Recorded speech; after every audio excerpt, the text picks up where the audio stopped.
Howdy guys, welcome back to another one. Today we're doing a breakdown video on this Winchester 3.5 inch 12 gauge extended range 3.5 inch number 5. I believe this is lead. It's too heavy for steel, so that rules that out. I have no idea how these are put together. I have no idea how old this is. I don't even know if it's for sure lead. It could be bismuth for all I know, and it's just gone. Sadly, I do not have the box. Josh got this from his mom's house, I believe. This was the only 3.5 inch 12 gauge in the house, he was saying. And all they have is a Remington 870 with just a 3-inch chamber. The 870 does obviously come in a 3.5 inch too, the 870 Super Mag. So yeah, this one is all thanks to Josh. He's given me a 410 shell to break down too. It does have a box. So yeah, this is a bit strange. It's a Winchester 3.5. I've never seen one with I believe this is nickel plated head on it. It is steel. It's just nickel or zinc 1 plated. But it does have a regular Winchester 209. 6-point fold crimp, and it is heat sealed in the middle, which I'm not really a fan of. It looks cool, and yeah, it does keep your shell completely weatherproof, but it makes it really, really hard to reload this if you plan on reloading your shells. You can see on the bottom of it right here, the plastic right above the head, the gas seal in there is so tight it's actually creating well, you can see it. I've noticed that a lot with Winchester shells. Doesn't hurt anything, it's just a really good gas seal. I also have no idea what the payload weight on this is. It could be 2 ounces, could be 2 1/4, could even be 1 7/8.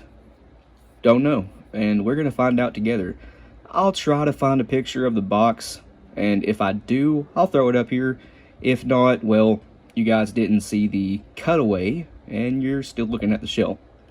Anyway, let's crack this open and see how they put this one together. Okay, so starting with the powder, it's 39 even of a ball powder, which is very typical of Winchester. Now, that is a very dark ball powder, similar to an older discontinued one called HS7. There you go, now you can see it. Above that is a 1/8 inch plastic gas seal. Now, I assume to say this used to be clear, and the powder has oxidized it and turned it yellow, which is really common with clear or even white wads. And yes, there is a hole in it. No, that doesn't hurt anything. I've mentioned this before, but Ballistic Products now has the XF12 gas seal out. It's an X12X with a hole in the middle to make it easier for commercial loading. There's no air compression going on.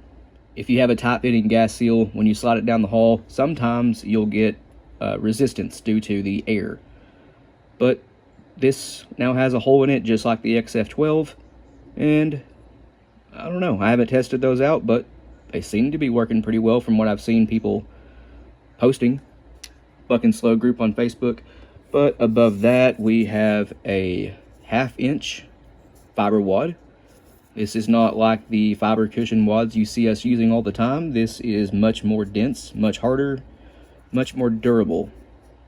But that's all that is, just a 1/2 inch fiber cushion wad. Nowadays, Winchester uses felt for everything, I believe. I've never opened up a modern Winchester shell that has a fiber wad. I don't know how old these are, guys. Voice crack. But yeah, moving on. Above that, we actually have a Longbeard style shot cup. Nope, this is not a wad. It does not have a gas seal section on it. It is just a shot cup, and this one's green. First time seeing that in a Winchester.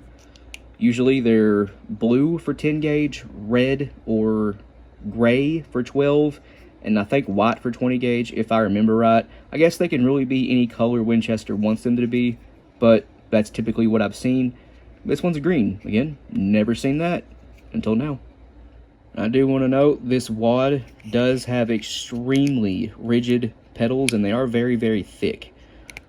This would probably make an excellent steel shot wad if Winchester's not already using it for steel shot. I'd say it'd be a great TSS wad too.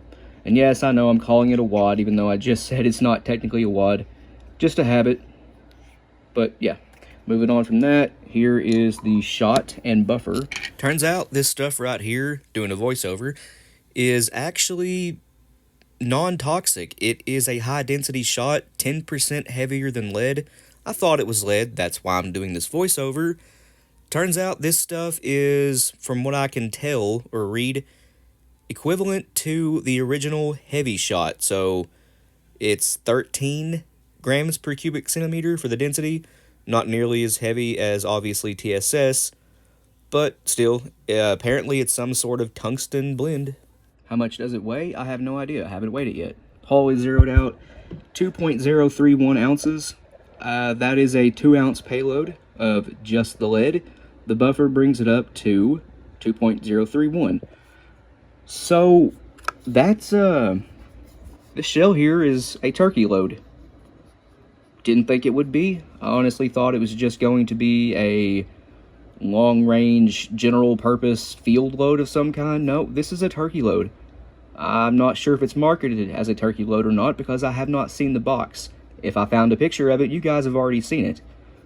But this might just be a turkey load, guys.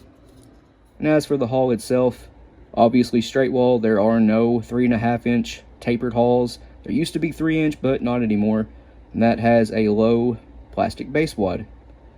You can see the primer is bushed, for lack of a better term, with plastic. If the plastic wasn't there, the primer would noticeably stick up above the base wad. And yes, there are a few flecks of powder still in there, probably 1/10 of a grain's worth. Not enough to matter. I did forget to show this. This is a close-up of the shot. It's number 5.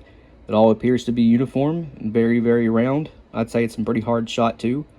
And the buffer, once again, if I'm not mistaken, that is straight up Precision Reloading's buffer, which is really good stuff. It does way more than BPI's buffer, which is why I don't use it. I don't want to add extra weight to my shells when I don't need to. BPI's buffer works just fine, although I have seen people claim that this is better. So yeah, this is pretty much identical to Winchester XX loads. It is not the smashed plastic material they use in the Longbeard, that's the difference.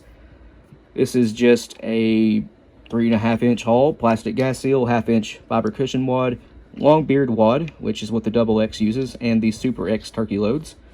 And then shot and buffer, crimp with a heat seal. That's all it is. Basically, really, really simple shell here. Not a lot to it. I bet it does pattern really, really well, though, with that shot cup.